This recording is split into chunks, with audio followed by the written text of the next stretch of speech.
broadcast network, AFTERBUZZ TV. Over 20 million weekly downloads in over 150 countries, and your number one source for after-show entertainment.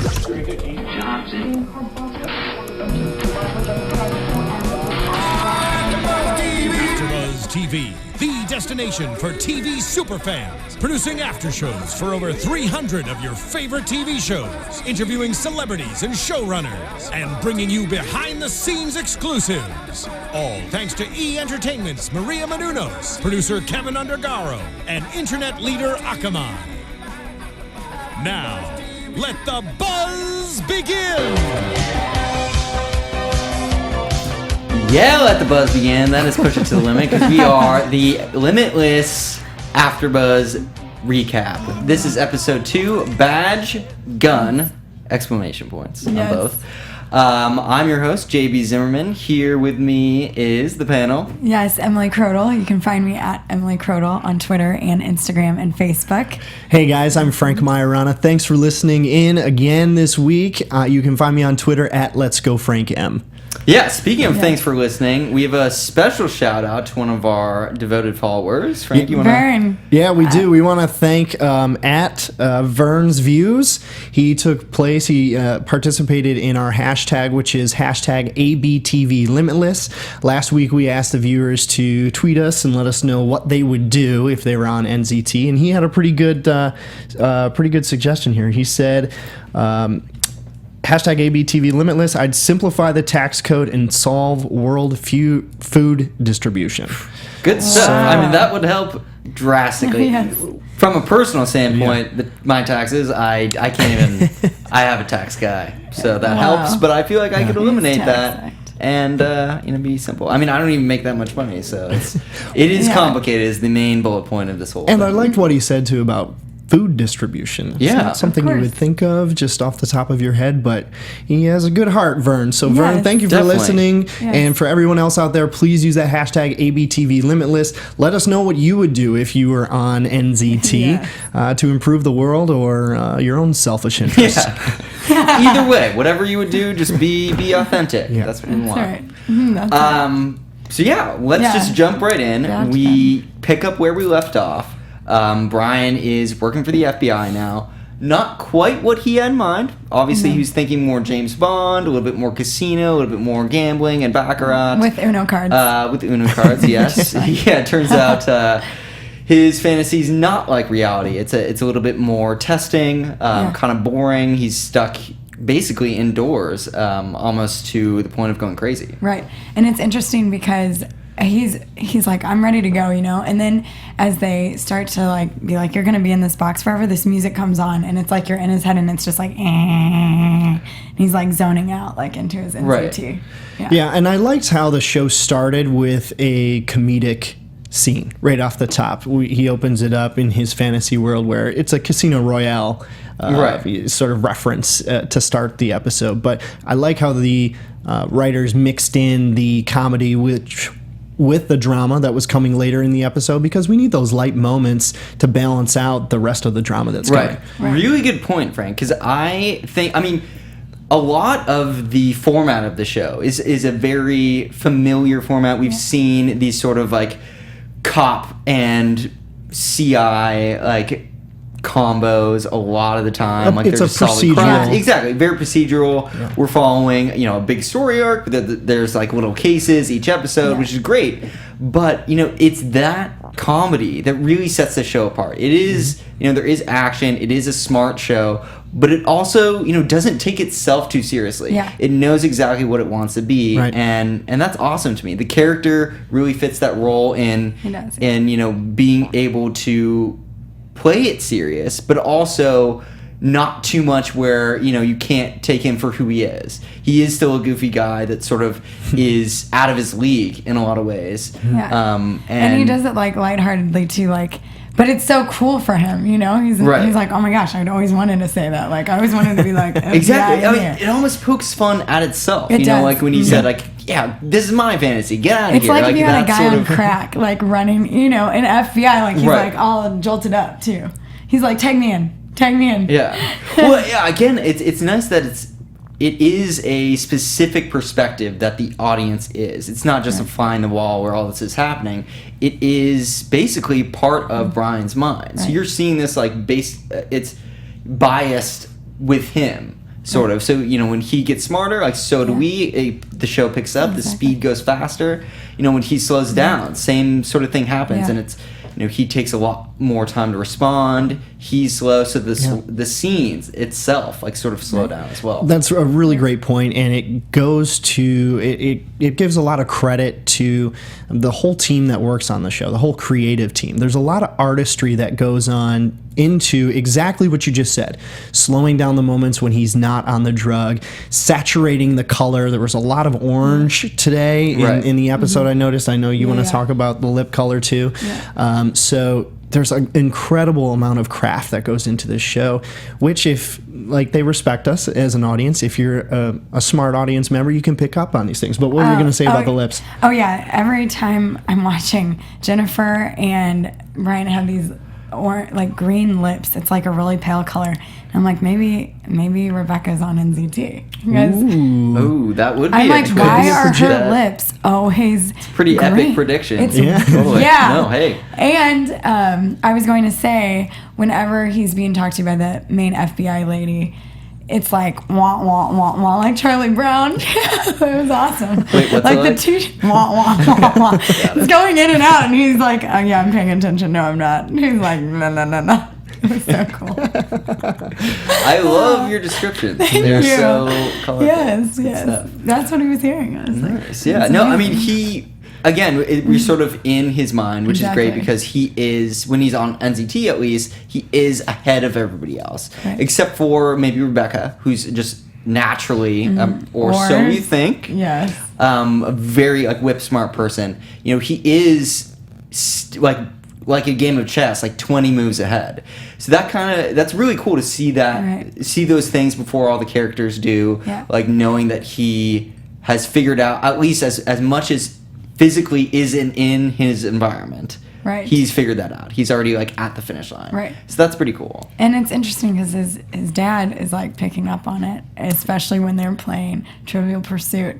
He's like my uncle when like we both, Frank and I both know that you like the dad, so yes, we can all of our listeners know that too. That's right. But yeah, we learned some new things too right at the start. Yeah. So we learned that Brian has 12 hours per pill, and that it wears off quickly on him, something that really wasn't defined last week.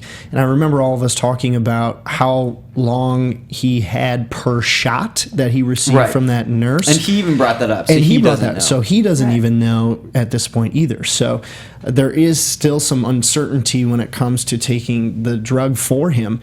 And it's going to be interesting to see what we learn from that.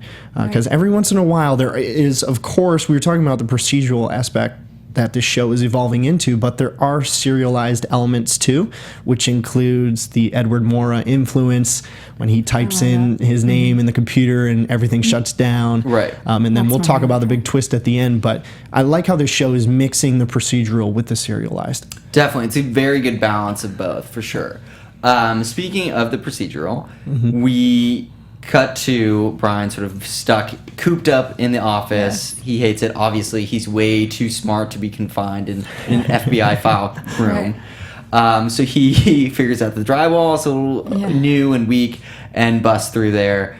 Has a great day out, Brian's day off, figuring things out. But he's really tracking everything. Like, you know, that's the great part about his character, is that he is a do-gooder on NZT. He wants to figure this out. It's sort of, you know, he's motivated to do that instead of, you know, bussing out and using it for his own personal gain. Right.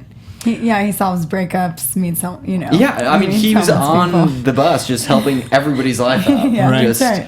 Oh, you're having these problems? Let me teach you how to teach someone else. Let me solve your relationship issues. It looks kind of like a game whenever he's doing that. That's a really good point, because when he's on NZT, it's not just that he is a smart person at doing X, or, you know, because he's a musician, it's not like he's a super rock star. He's pretty much good at everything, and I think that was really well illustrated by one quick scene. You know, he was doing the dual like Rubik's cubes, and then he was writing on a chalkboard. One side he was doing this intense math problem. It was like Good Will Hunting status. And on the right he was drawing a like ambidextrous, drawing a great like illustration. So is it, that's how deep you were talking, Frank, about the creative team behind this. It's not just showing that he can do these crazy things and at the same time, like, obviously that'd be difficult, but there is real thought behind this. He was using both his right and left brain, like both the creative and the analytical at the same time. That's interesting. That's what's really cool is they go an extra layer to make it more rewarding for viewers that are watching it again and again, or just treating the viewer as someone that is smarter. Maybe our viewers are taking it interesting because there's a test you can take, and if you're like positive numbers, then you're creative, and if you're negative numbers, you're logical. And I'm actually a 0 on the scale, so like that is a shock. Yeah, exactly. Surprise. So artistic and logical is the same. It's weird, but I was going to say I love how Brian has so much time. Because I think it's actually kind of good that he's trapped in the office, because it gives him, like, okay, he wants to go, but if he has to take a step back, then he can figure out a lot of things that's going on. Because it takes time for the NZT to be, like, focused. Right. And also, it's not like he just has all knowledge in the world. He still has to figure it out. It's just making his brain work at full capacity. Yeah, I think even though he takes it and he is able to figure out a lot of things at once, I found myself being a little bit annoyed by him. He's doing 2 Rubik's Cubes at the same time and solving all these problems. He's coming off as a bit of a know-it-all to me. It's just a personal observation I got from watching the show. I was like, okay, get over it. We get it that you're all these amazing things. But I think it shows that he is still not totally in control of his power. I agree. That it's somewhat of he hasn't earned it. It reminds me of the Carl Van Loon line played by Robert De Niro in the movie, that you haven't earned it. You haven't earned a seat at the table. You haven't had to claw and deal and bribe your way to the top. He sort of, these powers have been gifted to him, and he doesn't know how to fully control them yet. So it's something I'm looking for throughout the rest of the season, to see how he matures with the power that he has. Well, I think that's interesting, because I think I see him maturing as he's sitting there. Like, because he has this like burst, like where he's just doing everything. And he's like, I don't know what to do, Yeah. It's like someone on crazy amounts of coffee or caffeine that they said I was. Or drugs. Or drugs. Mean, as the case is. Exactly. So. Drugs. And then as he has to be enclosed, eventually you're going to start focusing your energy on the things that are presented to you and trying to figure out seriously for the FBI. And then he gets to. Like, he starts figuring out a lot of things. Well, by his own accord first, right? He busts out of the room by busting through a wall, and then he shows up to the crime scene. And I wanted to talk about the crime scene, too. The first one that Brian goes to, and Rebecca is there. The car crash. Yeah. So I found it really interesting that, again, we see that Rebecca found the chip first. Before, I'm sorry, I'm talking about when Brian called Rebecca at the scene. Yes. So not when he was actually there. Breaks down what happened, sees the photo of the bumper sticker, figures out that there was a duplicate putting over, and there must be something behind it. Possibly a chip that could set off some type of bomb. Right. That's what I'm talking about. So we talked about last week about how she is actually earning it and finds something out before Brian does, even though that he's enhanced by the pill. Unless she is too. Unless she is too. I was just going to say, it could be your prediction, but again, it lends credence to the Rebecca character as being a strong, smart person all on her own. That's what I like about it. No, exactly. I mean, I think it speaks to both your points, where, it is a little bit that Brian is essentially like cheating. He isn't deserving of this godlike power and knowledge. He should have a little bit of a tougher road ahead to get, a seat at the table, like you said. And it's nice that Rebecca is showing that balance of, I did this legitimately. I am a just smart person. I'm good at my job. I'm ambitious. I am devoted. Yeah. That is the standard. And so I like how they have that. And, you know, they do show Brian struggling. You know, he does crash and get hungover after the pill, and he does almost get stupid and slow when he's not on it. You know, we follow him back to her house, and he can barely explain everything that he's come up with. I like it, though. Well, he has all this writing on his hands, and I'm like, you know, you're solving, I don't know, I just think it's kind of cool. He can be a mess sometimes. Yeah, he's totally a mess, and then, he's like, it's all scientific, it's not important, you know? I did like that, and then I liked how we saw the opening credits for the first time, which was cool. a really abstract, interesting way to bring about the credits. And I really liked how they used Emily's brain as the model to, weave everything in together. So they must know that you're watching out there. They sure do, Frank. They sure do. Also, inspiration from the coffee house name. I think you wrote in about that. I actually There's a tribute, wrote that. right? Yes, I was like, can you please tribute Molly Raw into this episode? And they're like, they were thinking about it for so long. They're like, how can we do this? They you know, they wanted to do it in a meaningful way. Yeah, exactly. That couldn't be cut out of the show. Exactly. So what do? They named the coffee shop after me. Yeah, but anyway, the really cool opening credits sequence, because we get really inside the interior of the brain, and we didn't know exactly what it was at first, but then they pull us out, and then we can see the different colors and really saturated, vivid colors, and then we pull out and see that it's the brain too. Yeah, right. Well, yeah, again, I think that I like how they keep grounding us in the fact that this is a drug. You know, it is mind altering. It is chemical based. It is, a substance that alters your brain. You know, I think that that's important for people to know, because it's like, oh, I just eat this tiny little M&M and like, or a button on your shirt. Or like, it's a clear little button.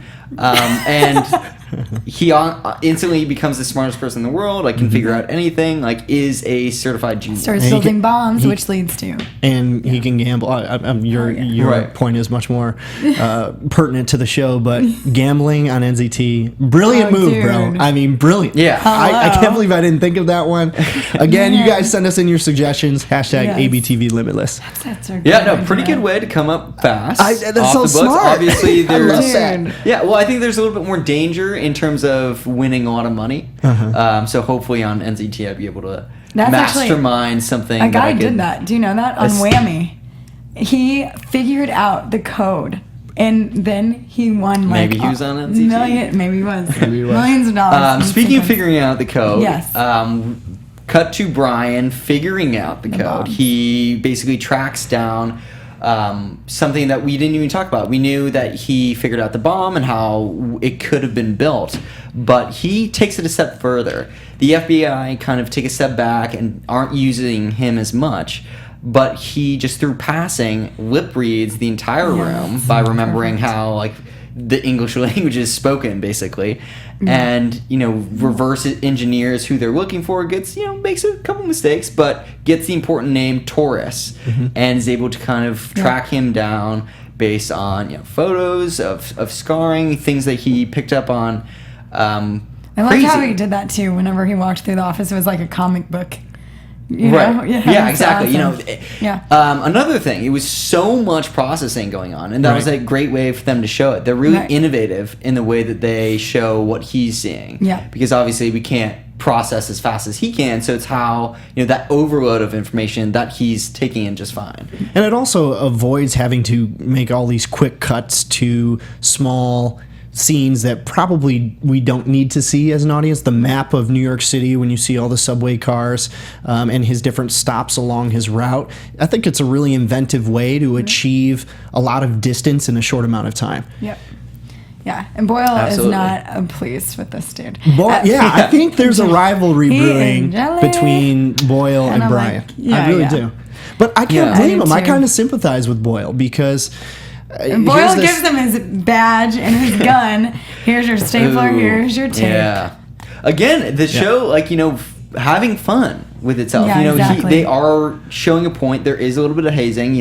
Who wouldn't be, disgruntled at the fact that this new guy, who's basically like a failed rock star, comes in and is able to basically cheat his way to being the smartest person in the world. He's like, well, people on performance-enhancing drugs enhance their performance. He was like, well, and there was a hint of jealousy in that statement by Boyle.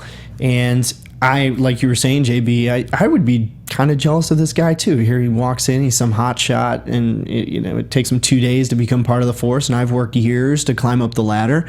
It again gets back to what you were saying. He's kind of cheating in a way, but he's so valuable to the FBI, and Boyle does eventually come around. He does, yeah. Where he goes, like, I see the value of having this guy here. So it's going to be interesting to watch their relationship go forward the rest of the season. Yeah, and I know they had a lot of limits, no pun intended, on him this episode because they're kind of seeing where he would go.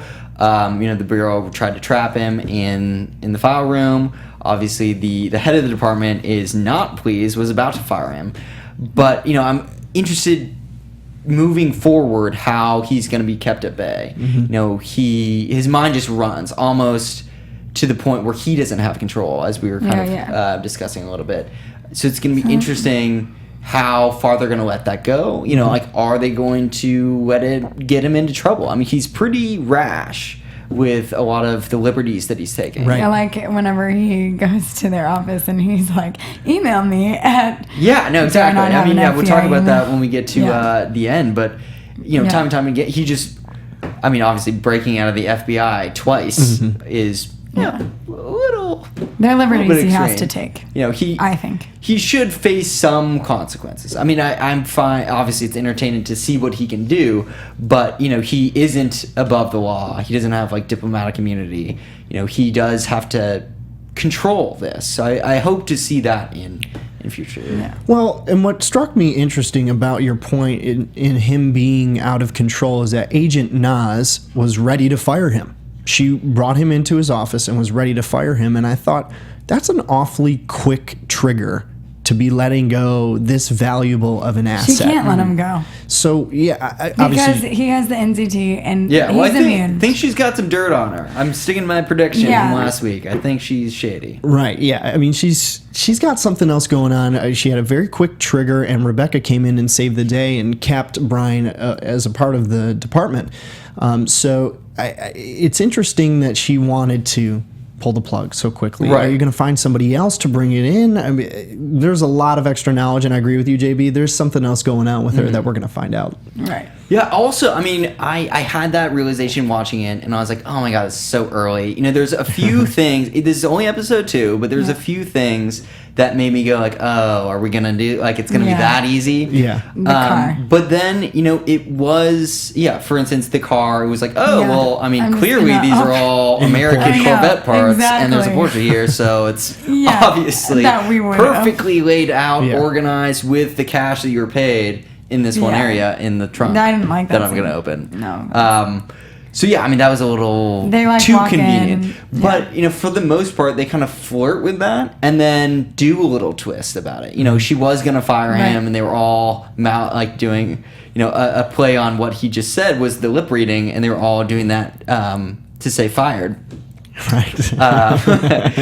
But they did switch it up, and they do kind of lead you in a way that you do expect, but then right before it happens, there is something more, which gives me a lot of faith in the series that it is what I hope it will become, and a little bit deeper. They do value their audience as, and they kind of take chances. Yeah, I like the back to Genghis Khan.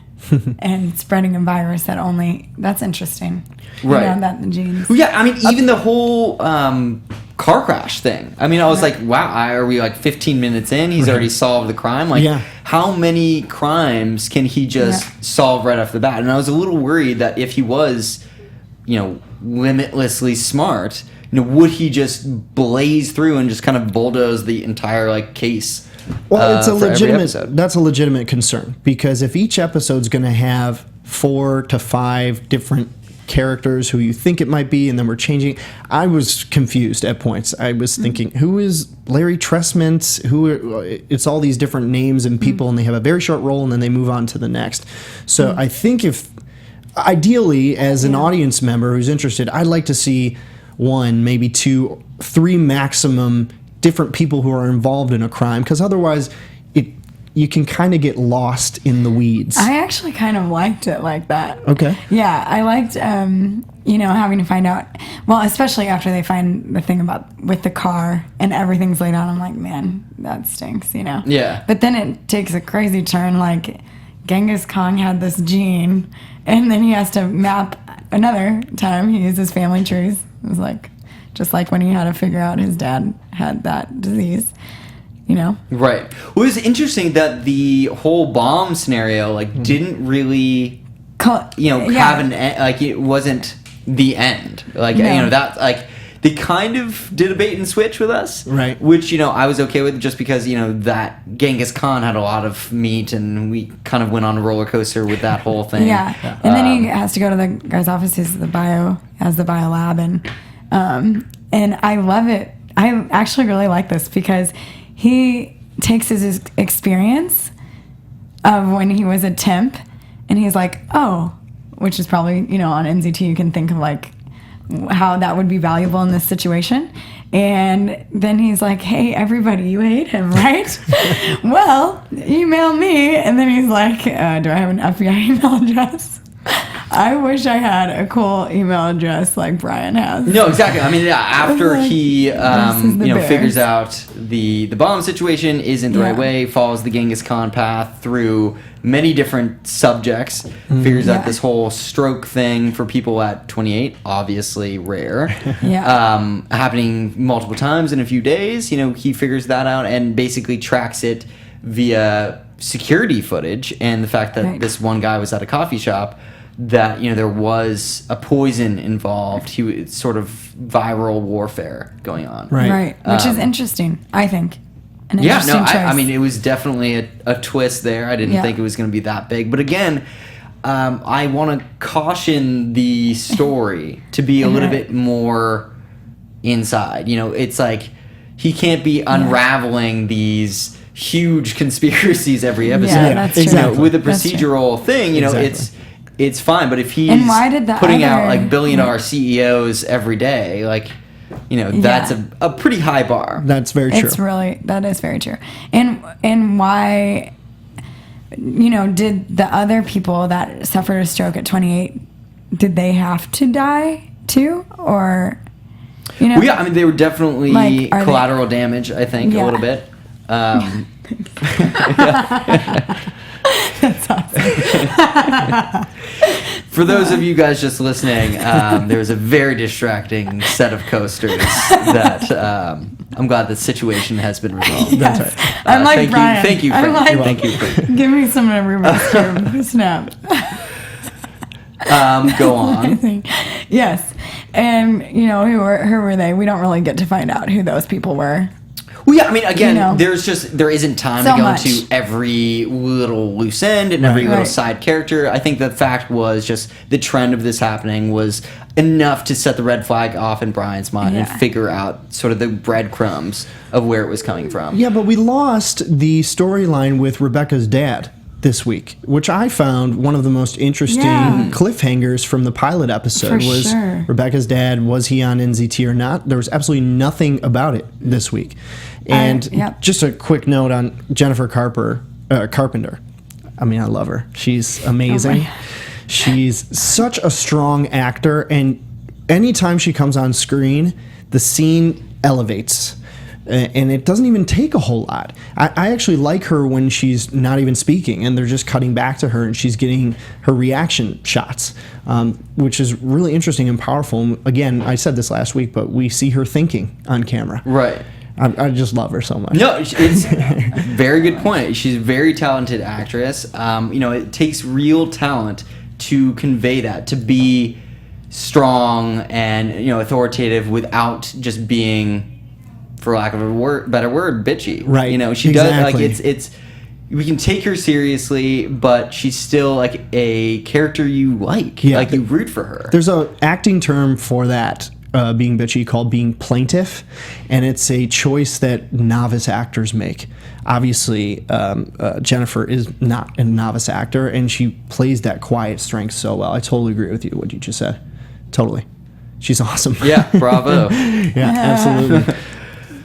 But yeah, so we, as you were saying, we go to the CEO's office. They kind of figure out who could possibly create such a virus. They track that down, have a very intense conversation with the CEO, bringing the Kangas Caldwell. Yeah. I liked him too, the CEO. You like the CEO? You would like the douchey CEO. There's nothing to like. Yeah. I mean, his acting, I like it. Oh, I see. Oh, well, no, yeah, I mean, you definitely hate him. He conveyed the douchey CEO. I mean, it's not that big of a deal pro. to him. You know what I'm saying? Like, I mean, they come in, but he's like, I don't know what you're talking about. You know well, yeah, I mean, there was basically the conspiracy is a military general was killed, and he's like the deciding vote on the funding for this guy's company. So they kind of go back and find this guy, talk to him. Obviously, he's not going to get admit to anything. As a CEO, he's pretty smart. Thinks he has all of his things in order. Yeah. But I loved it because she was like, "Did you not know we crashed and burned in there?" You know? Yeah, and he's like, "Oh, we totally we did totally." Yeah, and again, that's those scenes. You know, That they are short, but it's nice that it differentiates itself from the rest of the Tuesday night lineup. You know, it is it is serious to a point, and then it kind of flips it around. We get a lot of mini twists. I mean, obviously there's story twists, but it's sort of like, that's something I didn't expect, that he would just sort of nonchalantly interrupt everybody and be like, hey, does anyone want to email me if you hate your boss? See, now I thought that was too cute. I thought that was too cute. It just, I'm going to walk into the middle, and then all the people who your boss hates, you're going to email me. It was too cute for me, and I think there's a smarter way to go about it. I mean, I'm not a creator, of course, of the content. I respect the people who do that, but I just thought it was one of those moments where I said, okay, there's probably a better way that they could have solved it, and they've proven to us that they're really smart, and they believe that we're smart. But in that moment for me, it just didn't resonate for me. I mean, I love the show overall. Just it wrapped up too cutely. It reminded me of the Porsche car scene where we found the bomb parts really easily, and then he goes and shoots out an email address, and then everybody emails him. That was fair enough. Yeah, I mean, I thought it was creative, but now that you say that, I could have gone for like a deeper storyline. We were talking a little bit about how procedural this was. Maybe if it just spanned a couple of episodes, so it was a deeper story. There's more stones to turn over. Yeah, or maybe just like one employee that maybe they go back to the front desk girl and she says, "Here's my card," as he walks out. Or something that there's one person disgruntled, instead of walking into the middle of a workplace cubicle fishbowl and announcing that you are going to take their boss down. And then you instantly get responses. I'm sorry, but I've worked at places like that, and if someone had walked in and said, your boss is a jerk, and if you want to get him in trouble, email me, I highly doubt people would be emailing him instantly. I mean, they'd go home. They wouldn't do it from their office email addresses. They would be doing it from their personal accounts, in a way so that they wouldn't get caught. Yeah, exactly. So just for me, that moment rang false. Fair enough. Well, yeah, I mean, it would have been great to have him spot something on a desk and piece something together. Yeah. At the same time, I do think there was something I liked about him just Brian Finching the situation. To use his he went back to his old ways. He's like, I was a disgruntled employee. Like, he can spot that. That's what makes him a little bit different than, say, Rebecca, who is just a smart person. He does have that X factor. Sort of is the fact that he has been on the fringe. He has lived that way. He is a slacker. Yeah. So he can kind of relate to people on that level, which is a good duality for how smart he becomes. Yeah. I agree with you. That's a smart point. I think great minds can disagree on the way that it went, but this was not an unsatisfying episode whatsoever. I especially loved the ending, just moving on here. Absolutely. When the scene between Ryan's dad and Brian were sitting on the couch, and I know we love Ron Rifkin, who plays Brian's dad. He's a great actor and is really honest, but as we were talking about during the show, we were kind of seeing Brian's dad start to understand that something is weird about all of this. Right. And we come to the end of the episode, and Brian's going to hire his dad to be his attorney so they can have attorney-client privilege, and he can tell him everything. Great plan by Rebecca, of course. It actually reminded me of Breaking Bad when Jesse and Walt had to give Saul $1. Yeah, you better call Saul. You better call Saul. So he gave him $1. So it reminded me of that, but then, of course, we have the big twist. Yeah. Yes, which was perfect timing. Yeah. Well, no, that's amazing that he didn't have him be a lawyer before, not knowing that the nurse. I know, very sneaky, Eddie Moore. I mean, throughout the episode, we didn't talk about this, but Brian had been typing in Eddie Moore and ZT, and every time he did, his computer would instantly crash. Right. So obviously Eddie Moore has set some protocols in to make sure that doesn't happen, and I think that at least because it's happened multiple times, we can assume he's keeping an eye on Brian. He just gave him the secret antidote shot. Obviously, he's got some surveillance. But yeah, we see the same nurse that helped Brian get out of his hungover phase and gave him the cure. Yeah, very interesting. And she actually played that pretty well. Perfectly. Said just enough. Yeah. And the way that she delivered it really let the danger be known to Brian that his father's life is in jeopardy. And those words that Eddie Moore said, "I will let you die in the more painfully and slowly way you ever thought imaginable," is really true. He probably would start with the family member, and just draw it out as long as possible, make him stew in a misery that he couldn't even. If he told his family member and he was going to, right? Then he would totally. I mean, it's that sort of secret hand. Yeah.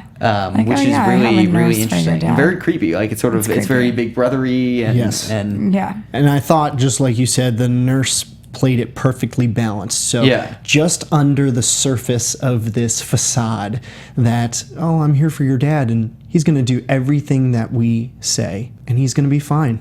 Yeah, she just done it so perfectly. I know. And again, I love that they didn't cheapen it. Exactly. They could have very easily. It could have said too much or had it be corny and be oh well, then clearly everyone knows. She said it in a way that if you didn't know what happened, if you didn't see her before, you wouldn't even have thought anything of it. Exactly. And that's what I love. That was perfect. Yeah, absolutely. Great episode. I totally thought. There's a little bit of news, but then we'll go into predictions. We got some ratings, and it did very well. Obviously, it had a pretty good showing on the live feed last week for the premiere, but there's a lot of competition. But what's really interesting is, TV is changing a lot these days. People aren't watching it live. They're DVRing. They're watching it on the internet. So they have the live +3 ratings, which are kind of becoming more of a standard. And that means that they take into account everything, the DVR numbers, the internet, everything to kind of put it together, and it doesn't come out to a few days later. And with plus those 3 numbers. means Yeah, plus 3 days. Yeah. So they give a little bit of lead time. So it's people who are keeping current will watch it in the first 3 days. Right. And the numbers more than doubled. It went up 55%, including those extra numbers, more than the premiere. So it had a really good showing. It was a 2.90, which is fantastic. Yep. It beat a lot of its competition, and obviously we love the show. Hopefully it continues on that trend. Yeah, I read it built on its lead-in. Exactly. Which didn't happen last year with Person of Interest. So the show's really good, and it'll be interesting to see how much audience came back this week to see this episode. Exactly, especially since we didn't have the Bradley Cooper cameo. Right. He is an EP though, so good news for people who want to see more of him. I think we actually will get a lot of him and the storyline being involved. Obviously, he's not going to be in every episode, but his presence will be known, and I think that's really cool for him to do. Yeah. Well, let's do predictions. Let's do it. Okay, so here we go. AFTERBUZZ TV predictions. So last week I predicted that Rebecca and Brian would hook up. That one is staying in effect. But I'm also going to add to this that we're going to see a growing rivalry between Boyle and Brian. I think it's going to come to a more dramatic place than it is now. They're frenemies at this point, for lack of a better term. But I think it's going to come to loggerheads between the two. I don't know. I don't think so. I think Boyle's kind of getting more on Brian's side. Well, now. I may be wrong. Yeah. And dude, that lip color was throwing me off the entire time. That's it all could I be different look on at. different TVs. Though. I don't think it was. I think it was green. And all right. Maybe Rebecca was a kind of cold case of the NZT, and they just have her in the field anyway. And her relationship with the FBI leader, of course, yeah, maybe isn't as good or solid as we think. Maybe. Well, yeah, I think that there's gonna be more of the same. Obviously, continuing on this buddy cop relationship. But I really want to see more of Brian and his dad. How he's gonna navigate that. I think there was a really. Probably the intensest scene of the episode was when he passed out at his parents' house after sort of, doing too much. He basically was on drugs at his parents' house, and it's like, when you have like, totally. when you are like partying with your parents, like they know you so well, and I love that moment. It was like, you can't fool me, like no matter like how smart you become or whatever, Which seemed you can't, obvious to me. you can't lie to me. Duh. And you're acting like that. Your dad's gonna. Oh no, exactly. I mean, you can't just go from sleeping on the upstairs without a job in a failed band to answering every single question on trivia. Yeah. But no, I think there is really a intense struggle with the fact that now he can't tell his dad. He's hired him as his lawyer, so it is going to be a close relationship. That's intense. But he really can't tell him too much because it is his safety and that he's dealing with. Also, Rebecca's going to bring Brian into the field a lot more. Right. And we'll see him out, and he won't have to escape so many times and bust through the wall. Let's hope not, for his shoulders' sake. Yeah, seriously. Awesome episode. Cool. We will wait to see what happens next week. Until then, where can the good people find you guys? Awesome. You can find me at Emily Kraudel on Twitter, Instagram, and Facebook. Guys, thank you for listening. Remember, use the hashtag ABTV Limitless. You can find me on Twitter at Let's Go Frank M. And you guys can find me at JB_Zimmerman on Twitter and Instagram. And don't forget to rate us on YouTube, comment in the comment section, obviously, and rate us on iTunes. Yes, we love to hear from you guys. Yes, love you. Also visit Young Molly's on the corner. Thanks, guys. Thanks for listening, guys. Cheers. From executive producers Maria Menounos, Kevin Undergaro, Phil Svitek, and the entire AfterBuzz TV staff, we would like to thank you for listening to the AfterBuzz TV network. To watch or listen to other after shows and post comments or questions, be sure to visit AfterBuzzTV.com. I'm Sir Richard Wentworth, and this has been a presentation of AfterBuzz TV. Buzz you later. The views expressed herein are those of the hosts only and do not necessarily reflect the views of AfterBuzz TV or its owners or principals.